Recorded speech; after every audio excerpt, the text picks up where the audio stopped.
Hi guys, welcome back to the channel, and I would like to highlight innocent man Robert Duboise. From 1983 to 2020, he spent 37 years in prison for a murder and rape that these two serial rapists and murderers did in 1983, Munster Abraham Scott and Munster Amos Earl Robinson.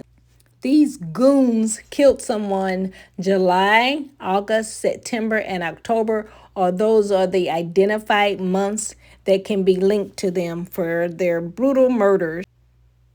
You guys want to hear something that's really, really sad is that Robert spent 3 years of his 37 years in prison on death row. He spent 3 of those years on death row. Can you imagine sitting there in prison and all kind of things are probably happening to you because you were accused, charged, convicted of murdering a 19-year-old woman and a 41-year-old woman? Can you imagine the horrific things that he had to endure while in there? And then especially spending 3 years on death row for a crime that you did not commit, while these two goons who murdered someone July, August, September, and October of the same year. But wait, there's more. While in prison, one of these goons murdered 2 other people. Just imagine that. This is horrible. Another thing that I hate is when others who know they are guilty, they're in prison, they're in the right place where they belong, but they tie up the time of the court in working on their cases, doing appeals and all this bull crap, when other people who are actually innocent need to have people working on their cases. These 2 men are obviously monsters, and I don't want the victims to be lost in this legal defense of these 2 goons. The victims have lost their lives, so they are gone, never to return, and the family members, loved ones have to live with this for the rest of their life. Barbara Grahams, as well as Linda Lansing and other victims. Herminia Castro and Carlos Orellana, condolences to the family members of these victims as well as those who lost their lives in prison. A man who has spent 37 years behind bars for a crime he did not commit was officially exonerated and his record cleared. Robert Duboise was convicted for the murder of 20-year-old Barbara Grahams back in 1983.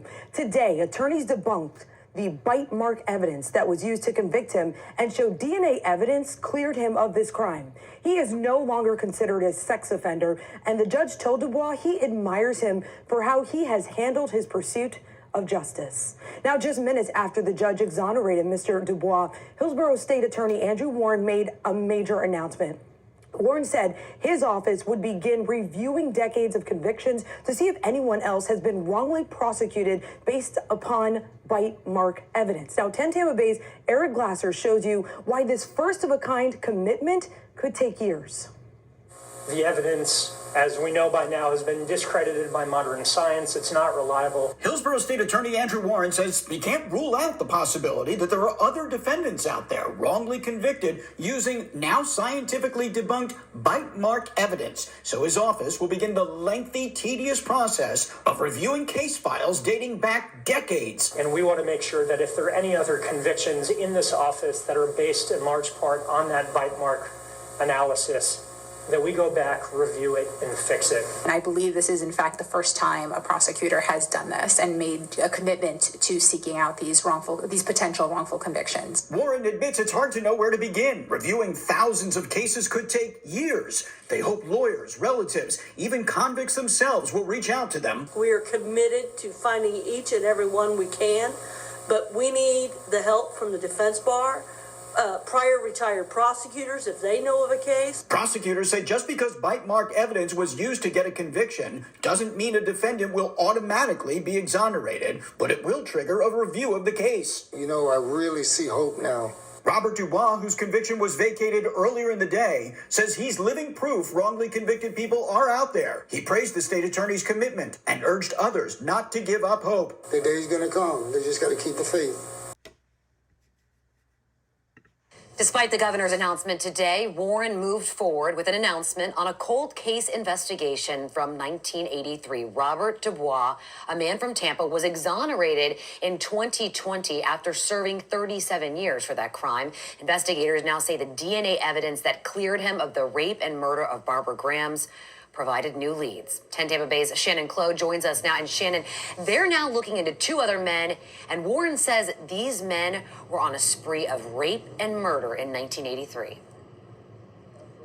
Well, Courtney, we learned those two men have been arrested and they are charged with murdering and raping Barbara Grams. She was just 19 years old in 1983 when she was murdered and raped. And we're learning new information that there is now another victim in this case. We're learning Linda Lanson here in Tampa was also murdered, and these two men connected to that murder. So now we are nearly 4 decades later, and we are learning the two men's names are Amos Robinson and Abram Scott. They're the two men that investigators say are responsible for killing Barbara and Linda. And now we're also learning they're connected to other murders right here in the Tampa Bay area. We heard from Andrew Warren, who called them serial rapists and murderers.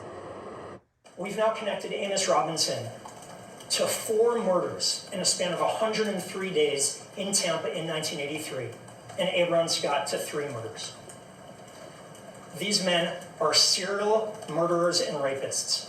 And although they're already serving a life sentence, their crimes against Barbara Grams and Linda Lanson cannot and will not go unpunished.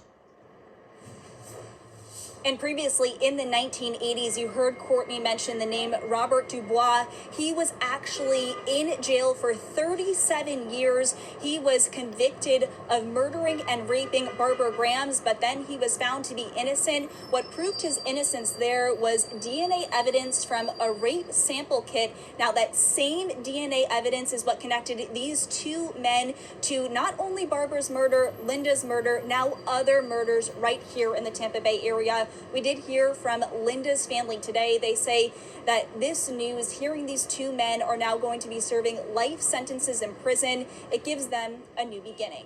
I'm live in Tampa. Shannon Clow, 10 Tampa Bay. And Shannon, Warren was asked about why it took so long for this DNA evidence to link these two men, and he said it's for the cosmos.